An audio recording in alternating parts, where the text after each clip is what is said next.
So we're in Brisbane today for the second of our From Order Taker to Performance Partner workshops. We've got 9 participants today. Arun's doing his final run through the run sheet. Our assistant Jess is on social media, making sure there's good profile, and we've got our duck ready to sound out the rounds in our first activity. So with 9 people, we're thinking it's going to be a lot more conversational in tone.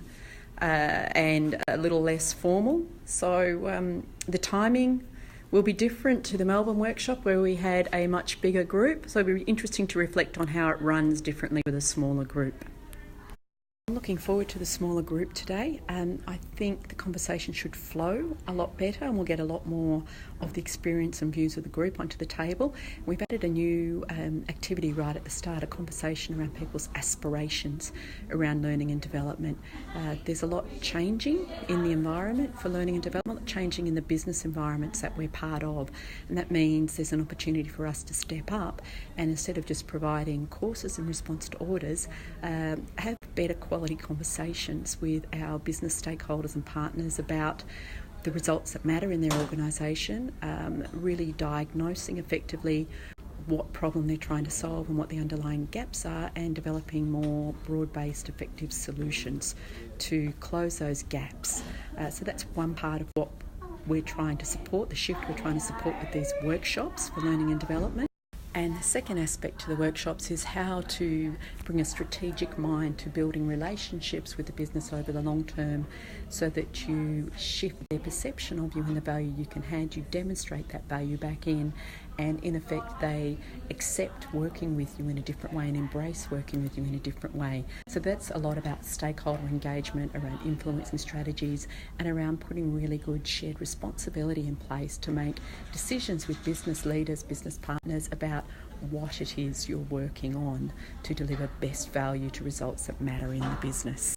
We've finished the workshop. I meant to snap in breaks, but it just got too busy, but it was good. My assistant was very helpful. We actually took the whole day. I thought we might get through stuff a bit quicker, but because it was a smaller group, there was more conversation. We'll see what the evaluations say, but I think people got value out of it. There were some good insights and a couple of things we did that I'll reflect on later differently from the first workshop that worked really well.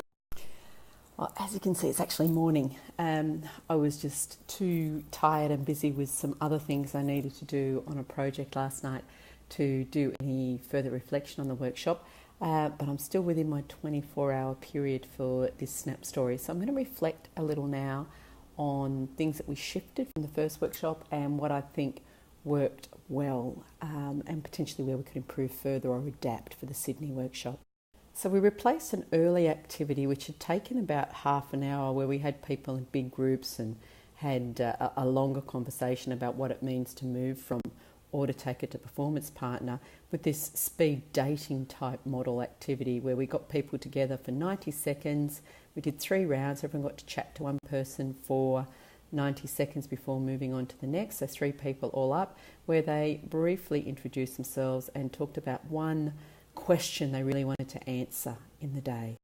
We had an assistant here keeping time of the rounds and using the squeaky duck to sound the equivalent of a bell for people to move on. You can see she really enjoyed it, and we've decided more duck in Sydney because it was a bit of fun. Learning questions that came out of the speed dating activity are up here on the flip chart.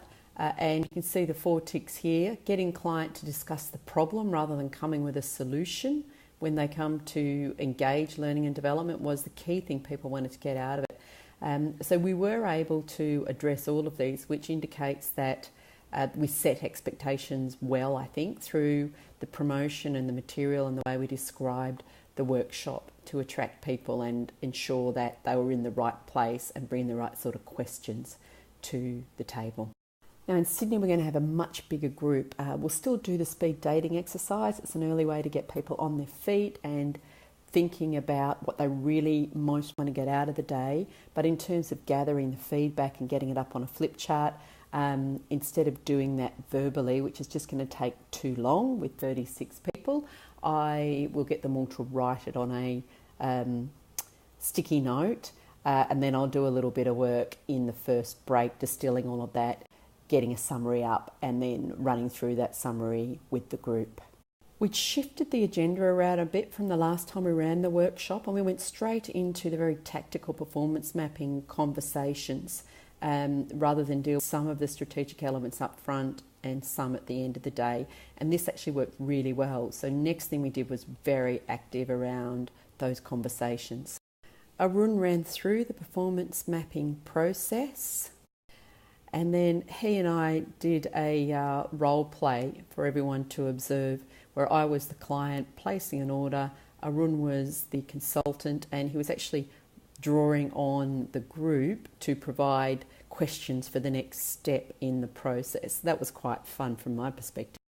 We then got everybody into threes, and one person in every three was a client. We took the clients outside and briefed them on a scenario that they were going to present and role play with their the other two members of the group acting as consultants. Then we set them loose in their groups to go through the conversation using the performance mapping process. Really important to do it on a flip chart rather than notebook, and we've really stressed that in the workshops because it engages the client, in this case the client here, it engages them more in the conversation when it's up on the flip chart rather than it being kind of an interview and information extraction. As you can see here, they had a bit of fun with the whole process as well, which was kind of nice.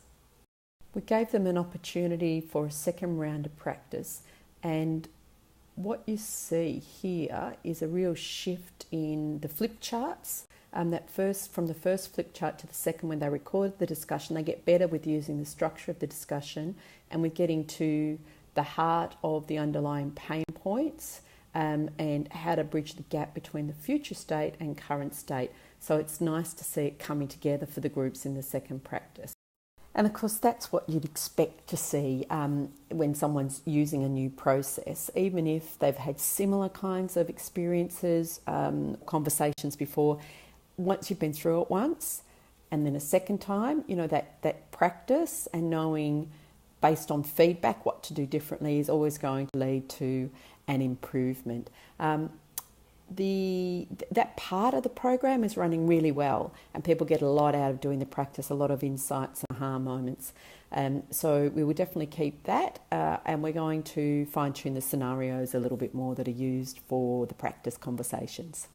We then covered crafting appropriate solutions in response to the underlying problems and the way you've diagnosed what needs to shift and what behavioural levers need to be pulled.